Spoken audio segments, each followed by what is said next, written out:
ngewe ngutumira hano ni umuntu ejo bundi turimo turaganira nawe, turimo turaganira barambwira ati ariko Safi na bagenzi be barimbanaga muri Urban Boys ntago bambaniye, naje gusanga ari ibisambo. Aya. Ndavuga nti ndumva urimo interprete ikinyarwanda. Ndavuga nti se ibi bintu nzabimubaze live nta kweditinga kwabayeho. Umugabo rero nta wundi n'umugabo bita Mr D, atuye muri Leta Zunze Ubumwe za Amerika, yitwa muri Ohio, ahamaze imyaka igera kuri 25. Yakoze indirimbo bita Umwanzuro. Indirimbo ntiyamenyekana, mwebwe muza kuza kuyifata mwumvisha ari nziza na ritme yayo murayipfubura, abari mwebwe imenyekaniraho, kandi ntimwanamuha credit yuko mwayiteruye copy paste. Nagize ngo uravuga ibindi. Oya, ni ibyo ngibyo. So uwo musore afite intimba, afite agahinda gakomeye, ndetse byanamuteye ihungabana ryo kutuma areka umuziki bitewe n'iyo ndirimbo mwamwibye.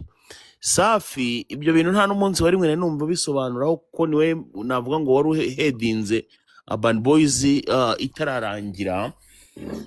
Niyo mpamvu navuze ati reka ngushaka, kuko urabona ko ni nawe wenda bavuga ngo kuri ubu ngubu umeze nk'uwabasha kuba yasubiza ku kibazo nk'icyo nta n'umuntu uzaguma mu muziki igihe cyose niba yarawuretse igihe cye cyarageze. Nyine nibyo mvuga, urumva nka nizo ubuzima bayemo nta nubwo bwatuma abasha kuba yasubiza ikibazo nk'icyo. Ibyo byihoreye. So Safi, iyo wowe wicaye aho ngaho muri Canada ntabwo ujya utekereza ku buhemu mwakoreye Mr D wahoze ari n'inshuti yawe y'akadasohoka? Mu minota 5 ishize uramawe kuri telefone yanjye. Urambwira ngo Domba ari kuri live. Suko mbwe. Yego. None ngo ndi kumbwira. Sibyo.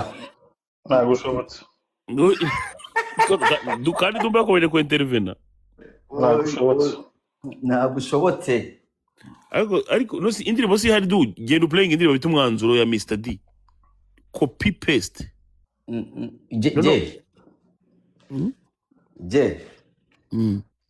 Reka tubanze urumva tuganire na Safi nk'abavandimwe, urumva umusa vuga ibindi bintu bitari byo ngibyo. Oya, nabazaga urumva tuba dukeneye kumenya rwose urumva ntabwo wavuga iby'imyaka niba ari 20 si hano ntabwo mbyibuka. Ntabwo ubyibuka. Abanyarwanda niberuka kuganira na Safi sibyo, kumenya ibikorwa bye, ibyarimo, arashaka iki, ese afite indirimbo nshasha, ese we na Urban Boys. Domba ubwo ari umusaza mwavuganye iki? Ubwo ari umusaza mwavuganye iki? Ubwo ari umusaza uvugana na Deskiza mwavuganye iki?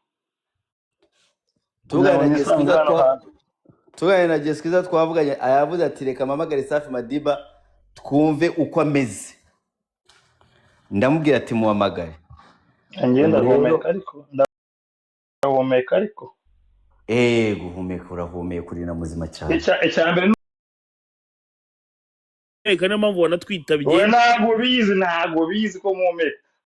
Uri ndahumeka. Nyine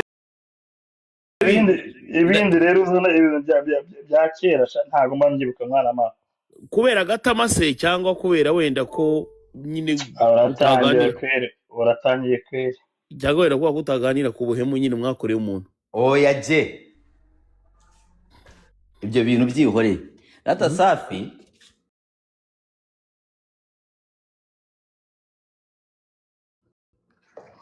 ariko musa niwe hostinze ugomba kurebera ibintu neza. Yego Safi Domba. Safi arashaka kubiyobora neza, urumva ko adashaka ko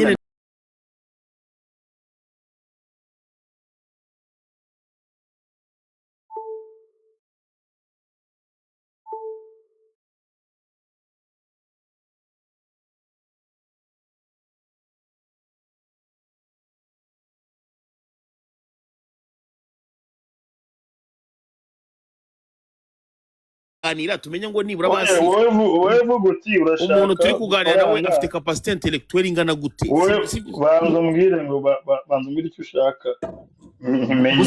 gusa tutarakomeza sibyo tutarakomeza ndashaka kubanza gushimira Safi kubwo ashobore kuba yaza hano kuri iyi pano kubera nibwo bwa mbere mbonye Safi yemera kuza live kandi bitari busabe edit Just kwiza yamamagara ambwira ngo Dumba ariho ngo ngwino ukamamagara. Impamvu nakubwiraga Dumba nuko ngo nambizi ko aza kuza ku nanjye rero nanjye kubera rero wakoresheje izina ryanjye kugira ngo uhamagare Safi aze komeza urikoreshe nyine byo mvuga nibyo navuga ko nanjye nari mbizi urikoreshe neza niyo mpamvu nanjye ubona nagerageje kuko mbizi neza ko Dumba agomba kuza ku intervena niyo mpamvu nakomeza kukwibutsa ko Dumba araba ariho humura kandi nabikubwiraga nkoresheje ijambo ngo humura Dumba araza kuza kuba ari kuko gerega ngiye uburyo mbazamo bitandukanye n'abari abana bahabwaga ruswa urukumva akakubaza ikibazo ngo urabona se uzi ko ari wo muntu wambere urya ruswa kwisi ya rurema nyine ni kukubwira uburyo bari abana barya bababazagamo ngo urabona se iterambere ry'umuziki no tuganire reality sibyo mwibyo umuntu araho arababaye yagize ihungabana ariko ngo warabyibagiwe ibyo bintu tubipfundikire abo ngabo turabazi abo biriza byihorere baba bashaka baba barabuze none se indirimbo okay bamwita Mr D ashize imyaka ingaho umwanzuro usohotse nyine nawe yawusohoye ko mbere yanyu kandi Safi urabizi ibyo bintu yari umushuti wawe ngiye yaramamagaye indirimbo yes umukore ndayimwandikira ndayimuririmbira yego kubona amafaranga urumva anyise igice andi ntiyampereza niyo yanditse wayiririmbye melody ndayisohora urumvikana kandi thank you so much ibyo ngicyo niba ufite ikindi kiharabika icyo kirarangiye kandi iyo ndirimbo ishize imyaka ningahe 20 ningahe ngira oya nta 20 ni imyaka nk'umuntu 20 ni imyaka nka 11 12 hashize imyaka 20 15 Safi Madiba umusaza mukuru Safi atangiye guhamagara abantu yashyiriyeho Patrick ntaze kubaza Safi nari burya Patrick Safi nari burya kasu kamusubize ashaka 15 dusoye umwanzuro narabandikiraga abo bajene urumva naramwandikiye indirimbo urumva nimwandikiye nkora melody n'amagambo yose ndabikora so ndayimuhereza kwanza yiririmba nabi urumva niko nangirira abo bantu icya kabiri ntiyama asigaye so nagomba kuyikora rero misambira abavanye ngo tuyiririmbe tuyirangize buretse gatoge Patrick nta kintu ashobora kubaza Safi buretse gatoge Patrick abayeho ku bwa Safi ako se wowe oya buretse gato Patrick yambara umupira wa Safi Madiba wamipango reka Dumba buretse gato oya buretse gato ntabwo nanjye ari bubyemere Patrick yambara umupira wa Safi Madiba urumva Patrick yabaza iki ubwo banze kugushyiriraho wabyumvise utangiye harabika Dumba ibintu ukoze ntaga Dumba ibintu ukoze ntaga ari byo Dumba ibintu ukoze ntaga ari byo Safi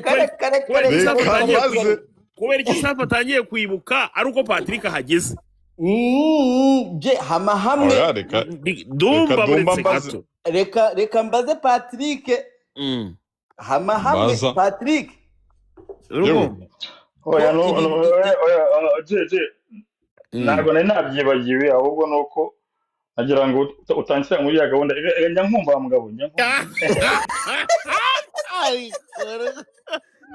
Safi yarakumenye je twarakumenye twese. Oya, urumva Dumba iharabika ryawe. oya Iharabika ryawe. oya urumva umuntu bita Mr D yagize ihungabana bro, si kubeshya pe, yagize ihungabana rikomeye cyane bitewe n'ibintu bamukoreye nyine abo bahungu.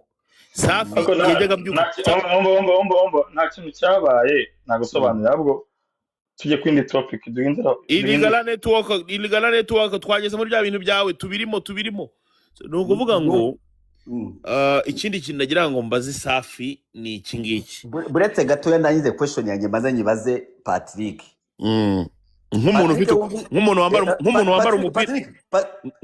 umupira wanditseho Safi Madiba. Yewe Nta kibazo. Erega nanjye uwo mupira ndawambara.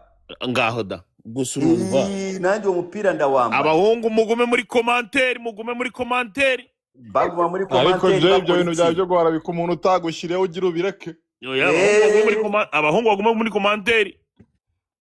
Kandi jereka nkubwira ikintu kimwe sibyo?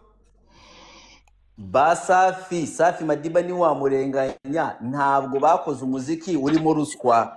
Umuziki wabo warijyanaga ibintu byanyu byino minsi. Umbase noneho Nta muntu wasunikaga. Umbase nta muntu wasi ibyo bintu byanyu byino minsi ntibabizi. noneho umwami wa giti uzi gutanga Warabika umuntu kubera atagushireho atanabizi byarimo. umwami Domba ndanga kugira ngo mukoreshe present apana ngo past ngo arabakomye ati mukoreshe present kuko arabizi ngewe past ndayizi neza, utuntu tw'udufaranga no gukoresha intoni no gukoresha inzaratsi, ibyo ngibyo nari mbizi rwose byabo byose. Genda gace. Genda ubaze umuntu bita Jack B umubaze ngo icyo bita urutoni. Kasuko urashaka urumva kugira ngo icyo bita ngo ukore TikTok. Gukora TikTok ibyo urimo. Oya TikTok zo na YouTube. Arashaka gukora inkuru. Oya byonyine gusa. Safi Madiba ubu tuvugana nubwo yasohora indirimbo ntakeneye umuntu umupostinga. Ibyo ndavuye mbere imbuga zarabirangije no se amaradiyo kera ko ariyo bagenderagaho. So Safi hari amakuru yandi twatuma turaganira hangaha abahungu baza kuza kuzana story bavuga ngo nizo ngo yigeze kuribata. No veganism. Oya ngo yigeze kugucinya. Byihorere. Nizo n'umuvandimwe. Yaza kuba umuvandimwe itsinda. Yaza kuba umuvandimwe ababayeho ubuzima ari uze kugenda urebe video bamujyanye urutonde ari ahantu mu ntoki. Abayeho neza. Nizo nta kibazo cy'ubuzima afite. Yewe uze kureba video ari urutonde. Safi. Breaking amakuru y'ibintu bizaba muri sama. Kanyihorere. Sold out. Ngo sold out. Mwandike hasi ngo sold out. Uwo niwe bita Safi Madiba sasa. Uwo bamwita Safi Madiba. Umva. Mwandike muri comment ngo sold out. Safi iyo aza kuza kuba avuga ko nizo kuko ari umuvandimwe ubuzima niza abayemo none ahangaha. Safi aravuze ngo mwandike muri comment ngo sold out. Ejo bundi ahangaha sibwe muramuteranyiza amafaranga yo gura inzitiramibu. Mwandike muri comment ngo sold out. None se ko abanyarutarama habimibu aba hehe. Mwandike muri comment ngo sold out guys. Bandikemo ngo sold out. Abanyarutarama comment ngo sold out, mutapinga musharing live mubwira abaturage. Mwandike muri commentaire ngo Safi dusobanura uko bamudishe. Mwandike ngo sold out mubwira abantu ngo Safi Madiba is in the motherfucking house. The legend. Watangiye uruganda. Abantu batangiye uruganda barushizaho turi. Ibyo turimo turikoresha byose tubikora kubera bo. Mwandike muri comment Safi Madiba is up in the motherfucking house. Nimunajya mushiremo sold out muri comment section. Uwo bamwita Safi Madiba. Ariko Dumba Safi si impuguke, ni impuguke si impuguke. Safi ni legend. Ni naribonye. Ni impuguke nyine. Ni legend. Noneho a living legend. Safi ndewe Dumba indabo zawe ndaziguhaye ku bintu wakoreye Safi ni muzima cyane. ku bintu wakoreye uruganda urumva turabizi byose byabaye Urban Boys yewe twarayikurikiranye ntabwo nje kwakira ahubwo kasuko arambwira ati ngwino kuri live yanjye Dumba rero nagufatiranye wasinze ntabwo genda ukajya usebanya ariko se je uri mu biki je ryose no gusebanya koko umuhungu simu Safi no mudive nta mudive nk'inzoka uretse ba coach Gaël baguha amafaranga urumva nabo bakaguha amafaranga n'ibintu byabo nibigende ntushobora kureba neza aracyatanga se ntabwo akiyatanga nawe yarabyana ntushobora kureba umuntu ukaappreciate ukavuga ati no muntu yakoze ikintu reka muvuge neza niyo hari no mugani w'ikinyarwanda bavuga ngo ngo nuwanga urukwavu arebera ko ndakumva Safi uri umuhost mukuru cyane bigendemo neza kandi aribyo ndimo nyine bigendemo neza byitwaremo neza Safi ko watagushyiriyeho niwo bitera I know ariko ngejewe ibyo harabika ryawe Dumba rero namushyira sinzi ukuntu bashyiraho bati ubundi wabyumvise Dumba ngo bashyiraho gute kugira ngo bamushirireho Dumba mwaretse nkiganira na Safi mwana uzi kuri murabidobya bro ugiye kumuharabika nibyo ushaka kandi sinshaka kugenda ejo muri twagira ikiganiro cyiza n'uwiringiye Imana Theogene mwaretse akaba nacyo kiganiro tugirana na Safi ndakureba nkakwibwira Theo bose babireba ndakureba nkakwibwira ariko ntukazajya ugereranya indege n'ishu abo bantu bose barashuka ngo bakunda Safi nta nubwo muramukandaho n'utu turabona ngano no banyemeze bamukandeho Safi nandabye akeneye kasuko ntagire umuntu ariko iba hanze ubundi bigenda bite banyemeze bamukandeho ngewe ndetse nemera sinongera kuvuga ni massage bigenda gute Gisele umunyamakuru ndahereza Gisele ijambo abari umukoresha ikiganiro ngewe ndabana bivuye Gisele none kaso Safi nandabye akeneye ni gute umuntu yakandaho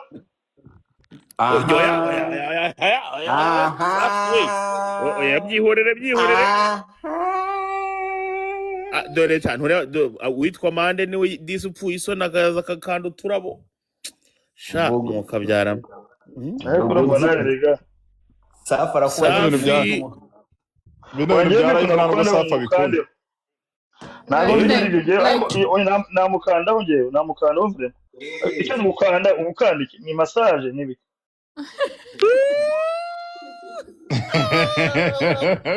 Safi yababwiye ko ibya TikTok atari ibintu bye oya Safi ababizi ni umuntu yisindiye guzuru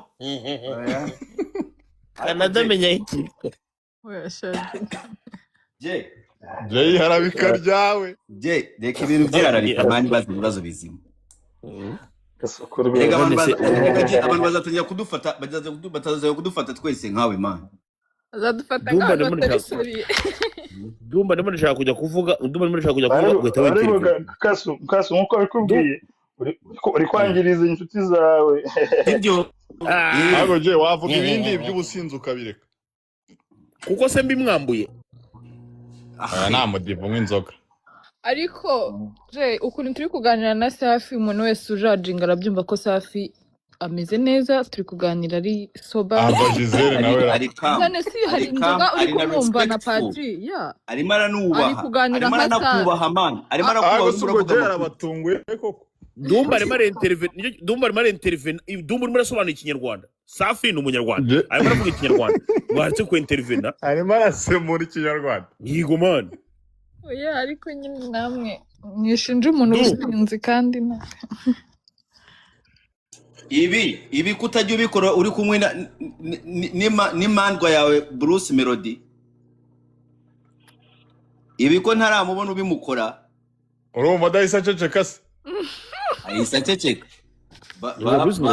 babagikandiye Bruce Melody n'urundi rwego man ibyo bintu byo kujya usebya umuntu utawukandiye ntabwo ari byo dore nguwo Safi sibyo mubaze ngo kuva yagenda muri Canada agatoroka akanyimukira no mu ndi mujyi niba njye namuha ngo nankandire batoroka gute nose suzi ko yagiye ntabwo nshaka kubisubiramo nimwe muba mushaka ko twinjira mu bintu byinshi